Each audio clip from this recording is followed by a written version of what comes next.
vu à Lumbila auprès des femmes agricultrices, les accompagner, les soutenir.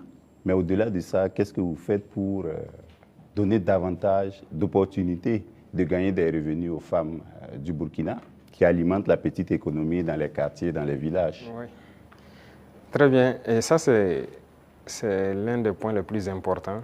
Et j'ai dit même au ministère donc, de l'Action humanitaire qui s'occupe des questions des femmes, de recentrer l'action, au lieu qu'on soit dans l'assistanat, de recentrer l'action sur la création d'emplois et des petites entreprises. Les femmes ont des qualités.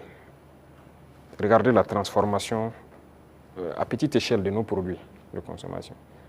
Les femmes peuvent le faire très bien. Elles sont beaucoup plus patientes que les hommes. Et elles savent bien faire certaines choses que les hommes.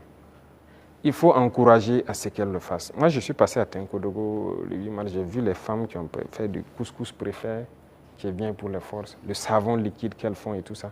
J'ai donné des instructions pour qu'on paye le savon liquide de toutes ces femmes qui ont été formées et qui se débrouillent pour faire le savon liquide dans nos administrations. Parce que tout ce qui est là, c'est importé, même chez vous, dans vos bureaux. Tous les savons liquides importés, n'est-ce pas? C'est pas normal, pendant que nos mamans fabriquent ça. Et quand j'ai dit de le faire, en temps, on m'a revenu que non, elles n'ont pas de structure formalisée. J'ai dit, je ne veux rien comprendre. Trouvez la formule, c'est leur savon, vous payez. Et vous amenez. Que question d'emballage ou quoi. Même si moi, vous m'amenez dans mon bureau avec les bidons recyclés des eaux de boisson, là, je vais utiliser. Ce n'est pas grave. En attendant qu'on ait ce qu'on... Pour qu'on veut le luxe, acceptons nos réalités, transformons ce dont on a besoin et consommons ça. Et on va évoluer au fur et à mesure. Une dame qui peut se transformer du savon à petite échelle, si on l'accompagne en lui donnant des marchés trucs, demain elle peut avoir une grande entreprise qui produit et qui exporte. Voilà la mentalité qu'il faut qu'on développe. Et donc j'ai dit au ministère là, de ne plus être là dans l'action humanitaire, l'assistanat, non. Il faut recenser les problèmes des femmes. On a beaucoup de produits qu'on est en train de faire aujourd'hui.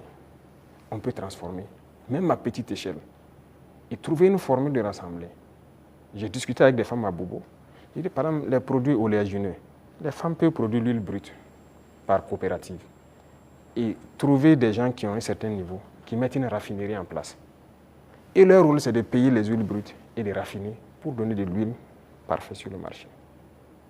Il faut qu'on aille vers ça. Mais si on s'assoit, bon, je n'ai pas la capacité de faire l'huile et puis la raffinerie coûte cher, tout le monde n'est pas obligé de faire la raffinerie. Mais on peut organiser pour que... Voilà. Donc dans plusieurs domaines, c'est ce qu'on est en train de vouloir développer et permettre aux femmes vraiment de mettre en œuvre tout ce qu'elles savent faire.